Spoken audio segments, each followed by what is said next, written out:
All right, so hello. It is actually Sunday, not Saturday. I'm a week late, but it is time for another weekly wrap up. It is August 15th, 2021, and I'm still on the train of trying to read my 100 books before the summer's out. I've got 2 fucking days left, and I have like 9 books left, so we're doing great. I'm a little bit behind actually, but if 9 books left, that doesn't count. I think technically I have like 13 books left, so that's great. I mean, 2 days doesn't count today. Well, so, anyway, I'm not doing great is kind of the moral of the story there. But I do have the books I read last week. And first up, so like last week's gonna be a bunch of tiny ones with some bigger ones mixed in there. First up, I've got Vampire Breath by Aurora, which is a Goosebumps book. This is one that I read as a kid. Quick synopsis, I guess it's about these 2 kids who end up finding a vampire in their back room, and it's just like your general Goosebumps book. It's okay. Actually, it was better than I kind of thought it was going to be, and giving it 4 out of 5 stars. Then I read a book from work. This is a library book. I read it at work. Well, it was slow, and that is My Dark Vanessa by Kate Elizabeth Russell. So this is the pedophile book of the year. But it is about a high schooler, and in the early 2000s when she was in high school, she was groomed by her English teacher and they had a sexual relationship. And now 17 years later, a lot of, in the kind of Me Too style, a lot of girls are coming forward about him, and she has to kind of grapple with it. Like, she doesn't see herself as a victim, but she knows a lot of other people do, and it's just, she never came forward, and it was a very, very good. I really enjoyed the writing. I really liked it. I read it like over the span of 2 shifts. Like, it was actually amazing. I really enjoyed it. I think I gave it 5 out of 5 stars. I would like my own copy of this one. Like, this is a fantastic one. Fantastic. Then I read How I Live Now by Meg Rosoff. This was big a couple years back, but this is about a girl who goes to live with her aunt and cousins in London, in a farm outside of London, in England, and then a World War III breaks out, pretty much. It's also incesty a little bit, not a little bit, it's to the point where I put, is this VC Andrews? I put this on my is this VC Andrews shelf. But it was interesting. It had a really unique, I think, writing style to it that I enjoyed quite a bit. I thought it was kind of fun. It was definitely kind of urgent. I know that there is a movie that has the kid who played Billy in 11/22/63 in it. He plays the incest cousin. So I kind of want to go and watch that at some point now. But I did enjoy it. It was okay. Again, I gave it 4 out of 5 stars. Then I reread a book. It wasn't the book wall though, so don't worry. I'm still taking care of that big boy. That is We All Fall Down by Robert Cormier. This is one that I actually considered my favorite Cormier book for the longest time. But this is about this family, and their house gets broken into and vandalized by a group of teenage boys. And as this is happening, the younger daughter, who's like 14, comes home, and she is assaulted and pushed down the stairs, and then she's in a coma. After that, one of the boys is feeling really anxious about he feels really guilty. He's drinking a lot, and he ends up meeting and falling in love with the older sister. And it is a very tragic story, and it's a fantastic story. And the last scene is just heartbreaking. And I'm obviously not going to read the whole thing there, but I'm going to read the two lines of dialogue, omitting any names that just kill me every time. Just like, it was beautiful there for a while, wasn't it? Was it? And then it ends, and it's so fucking tragic. I guess that was kind of a spoiler. I'm sorry, but it's still a great book. I gave it 4 out of 5 stars. It's not my favorite Cormier book though. I think that's got to be the fucking Chocolate War. Then in The Land of the Lawn Weenies and Other Warped Creepy Tales by David Lubar, and might as well just squish them together. Wipeout of the Wireless Weenies and Other Warped Creepy Tales by David Lubar. These are just children's horror stories. I enjoy them. This one was one that I read as a kid. It's from like 2003. This one is it's much more recent, as you can kind of tell by their little smartphones there. They're fun. I think these stories were better than these stories, but they are fun, kind of creepy stories, I think. Let's see. Oh, I did not write down what I gave this one. I gave this one 4 out of 5 stars. I don't know what I gave this one. I think it was a 3, but did read these. Then I read another set of short stories, and that is didn't write down what I gave these ones either. I just wrote down how long it took me to read the fucking book. Okay, 145th Street by Walter Dean Myers. This is just a collection of short stories following the characters on a certain street in, I believe, Harlem, New York. Harlem, you know, Harlem is like a street, but it's like a certain block kind of thing. It's a neighbor. Harlem is like kind of a neighborhood. I don't mean to describe New York geography to you, but it was good. It was very well written. I know Walter Dean Myers is he's a very prolific author, and it was a very well written book. I did enjoy it. I think some of them I liked more than others. I did like kind of the range of short stories that were in here. Like there were some that were more comedic. There was one that was like borderline like paranormal, not paranormally, but kind of like magical. There were some that were a lot more serious, and I did enjoy them. The first one, is it the first one that really? Yeah, the first one is really kind of takes you for a ride. I think I gave it 4 out of 5 stars. It's a good one. Then we got another R.L. Stine book. We've got Field of Screams. This is a Ghost of Fear Street book. So it's like Goosebumps set like stage 2 pretty much. But this is about a boy who he's the only good player on a really shitty baseball team, and he's like, I wish I could play on a winning team, and he gets sent back in time to when there was a winning team, but then they all got hit by a fucking train and died. It was fun. I mean, it is a fun one. I think it's honestly one of the better ones. The twists are fun at the end. I gave it 4 out of 5 stars. Then I read another one of my own books, that is The False Prophet by me. This is book 4 in the Pentology of Hell. The Pentology of Hell is a series about these 3 kids who, the first book is scary, which is up here, I think, yeah. Is about these 3 kids who end up accidentally going into hell and trying to get their way out of it. The second book follows the apocalypse. The third book, Onward, this is book 4, is just basically set in hell. And there's no like, we're now trying to get out here. It's just like, this is it now. I enjoy these books because I wrote them. I mean, I wouldn't write them if I didn't like them. But this one, I realized rereading it is such a kind of transition book to book 5, which is so much bigger and more exciting. It's like this one, like what I was talking to my little sister, she's read them all. It's like, what actually even happens in this book, like that matters to the main plot at all? Nothing.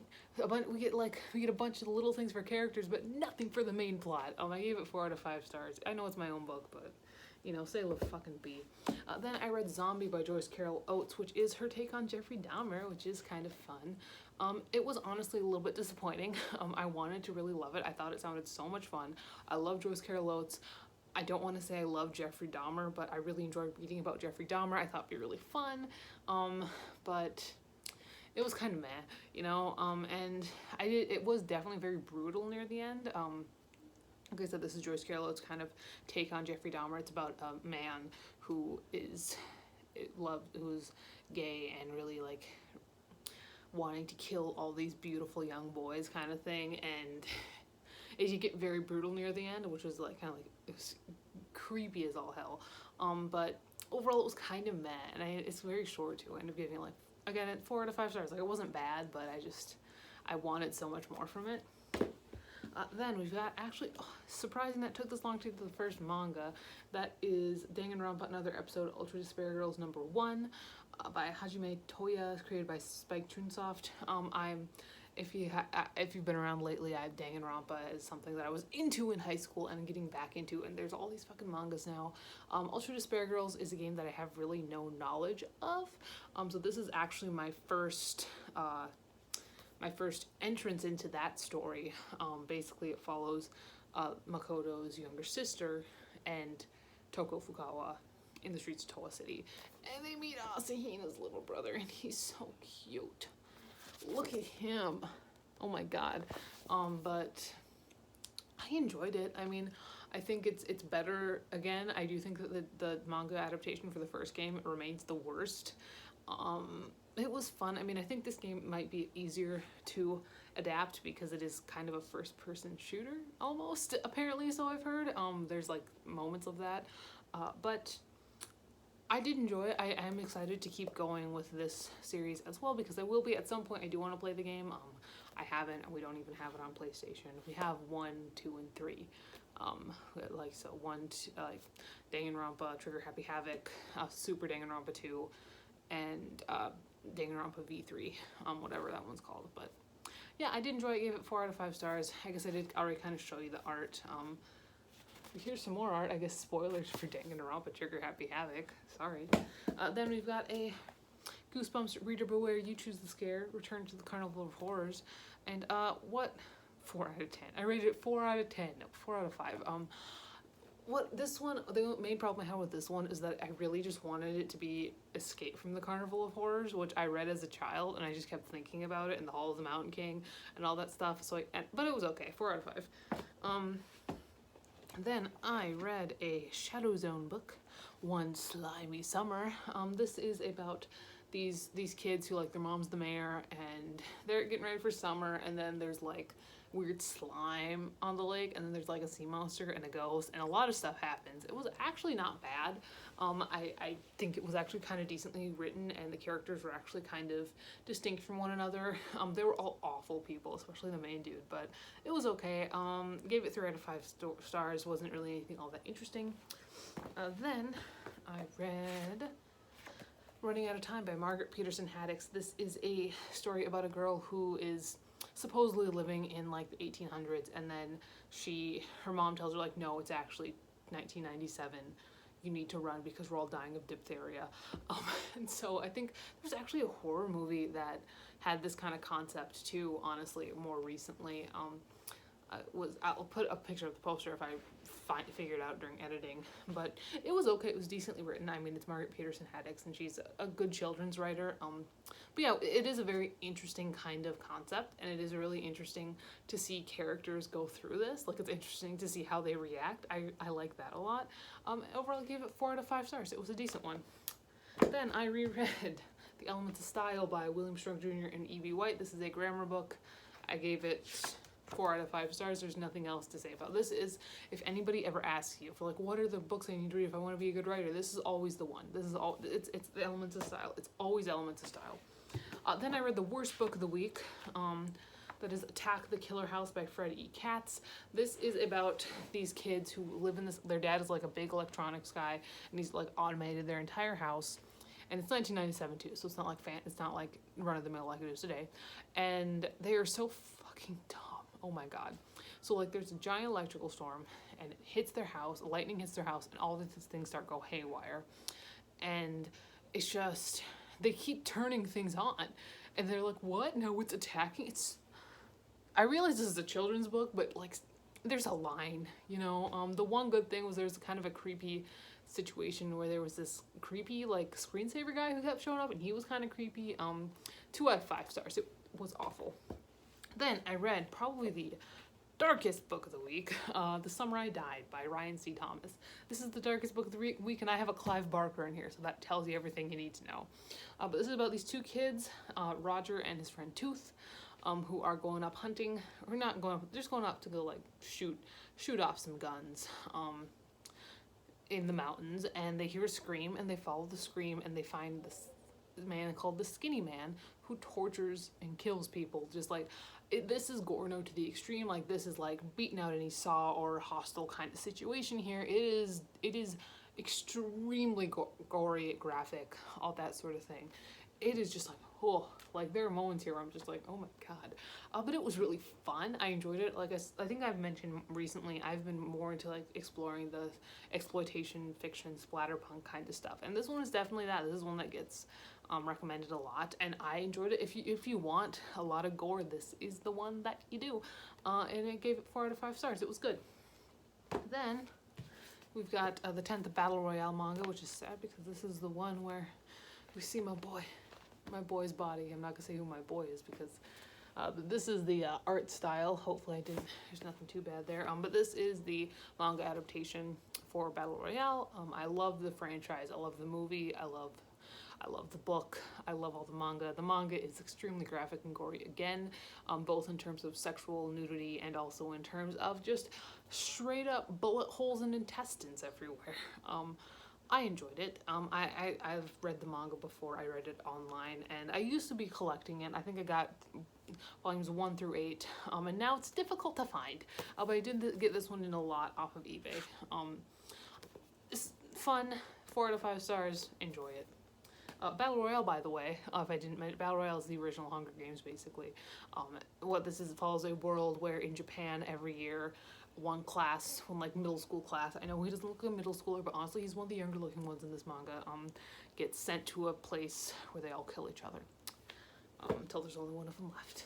Then here's that Clive Barker, The Hellbound Heart by Clive Barker. This is Hellraiser, basically. If you've seen the movie Hellraiser, that's what that was based off of. It was based off of this. It follows this guy who he does this puzzle box, and then the Cenobites come and they just torture him to death. And then he ends up kind of reaching his brother's wife, who they've been having an affair, and he's like, I need blood, you kill people so I can come back to life. It was okay, it was good. Clive Barker, for me, I love his short stories, but anything other than that is like hit or miss. Other than that, it's like, I loved The Great and Secret Show. Everything else has been like, it's pretty good. So like, that's where this one was too, even though it's like a novella and giant print. It's like, it was still like, it's pretty good. I gave it 4 out of 5 stars. It could have been better. Then I read Dramacon Volume 3, which is about this girl. She's a writer, and her relationship with this guy at a convention. It's cute, it's fun.